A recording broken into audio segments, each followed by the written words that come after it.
Welcome to Deborah Investigates. I am your host, Deborah, and today I'm back on P. Diddy. So, my girlfriend and I were talking, and she said, you have got to watch The Fall of P. Diddy and maybe you will change your opinion. So I said, okay. And last weekend, I looked at the HBO special on The Fall of P. Diddy.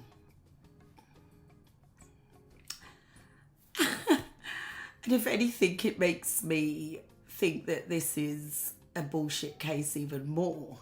It swayed me more that they don't have anything. They're pulling at straws. It starts with talking about P. Diddy's daddy being a drug dealer and his mother pushing him for greatness. And then it talked about his Howard days. A black boy from Harlem graduates high school and gets the grades to get into college is all was going through my mind. So he goes to college. The numbers of black men going to college is not high, but he does.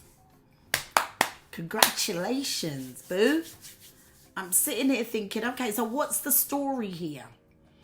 That he was driven when he was at Howard, and he was arrogant at Howard, and he had this self-assurance at Howard. Okay, more positive in my opinion, right? And then it goes on to talk about him at, Uptown Entertainment. Goes from intern to head. Bought us Jodeci, bought us Mary J. Blige. More good stuff. And with Heavy D organised the show in New York that oversold. They sold too many tickets. Young in his career, oversold too many tickets, and there was a stampede and some people died. I don't know how that gives us anything to say that he's a sex trafficker or this evil beast. Of course he made a mistake. I want to know how many mistakes I make on a weekly basis. I just don't have his influence that my mistake influenced or impacted their actual life, because people died. I remember going to a concert in Peckham where they oversold the tickets and we were all trying to leave and stampede. I'm so addicted to going downstairs because I actually fell down the stairs and people were running on top of me, and then somebody said, there's a girl there, and pulled me out. Anyway, that is used by this HBO director who is really trying to pull this story together of him being a beast. And I'm listening to it thinking, okay, what does that prove? City College, that was it. It was the City College in New York. Oversold tickets, new in his career, new promoter, made a mistake. I wonder if we don't give any accountability to the venue who should have said you only can sell this many. And of course it's a tragedy, and if it was my brother or my sister that died in the stampede, I'd be just as angry. But I'm not sure if that's enough to say he's an evil beast who deserves to be in a RICO charge because of years of misconduct. They talk about his misconduct. They talk about allegations of 2 rapes that weren't reported at the time. If they are true, of course, a state crime, state rape should be prosecuted if the statute of limitations haven't expired. Wondering, people don't always report rape apparently. So we do have that issue, and if he's guilty of a state crime of rape, sexual assault, and should be punished and charged accordingly. But that's not what he's charged with. He's charged with RICO, sex trafficking, RICO charge. So again, that doesn't support a RICO charge. The other thing they talk about is Cassie's first album doing really, really well, and then nothing more happens. I remember seeing Cassie on a BET, I think it was a BET Awards one year, and her being booed and Puffy saying, give her a chance. She just wasn't good. She just wasn't good. We booed her. The audiences booed her. She was dry and boring. She was boring. She got booed.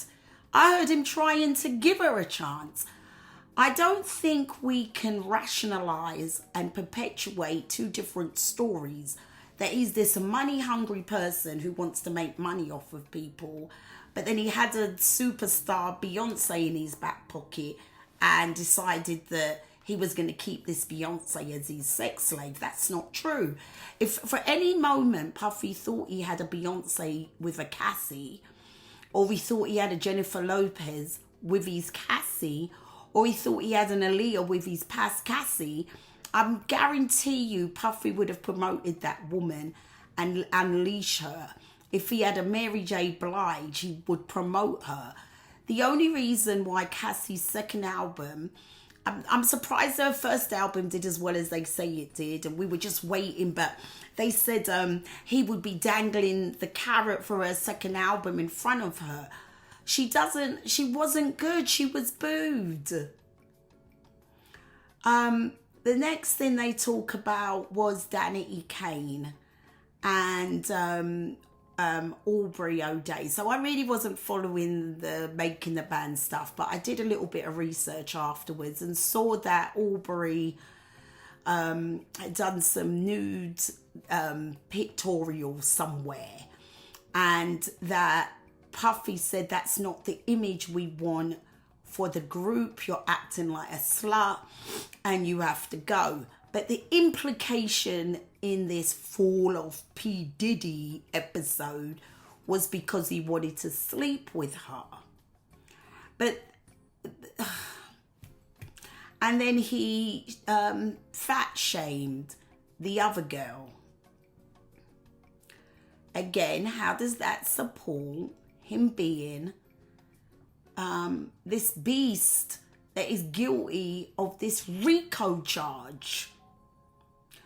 We've seen the allegations against him and Jay-Z fall apart, and that girl has dropped the charges. We've seen that. This whole thing needs to be dropped.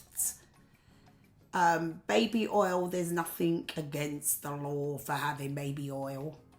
And I do understand, right? We have to look at the totality of the circumstances. That's what us lawyers say, right? You have to look at the totality of the circumstance. That sometimes it's not just individual things that kind of give us a picture of a crime. We have to look at the totality of the circumstance. And so I'm looking at the totality of the circumstance, and what inferences can be drawn is that he's an arsehole. He's a freak. He is bisexual. And he has a jerk. That's the inference. Sex trafficking. I haven't seen anything to support sex trafficking. I haven't. I'm still waiting for somebody, because I'm easily swayed. But I need some data. Peace out.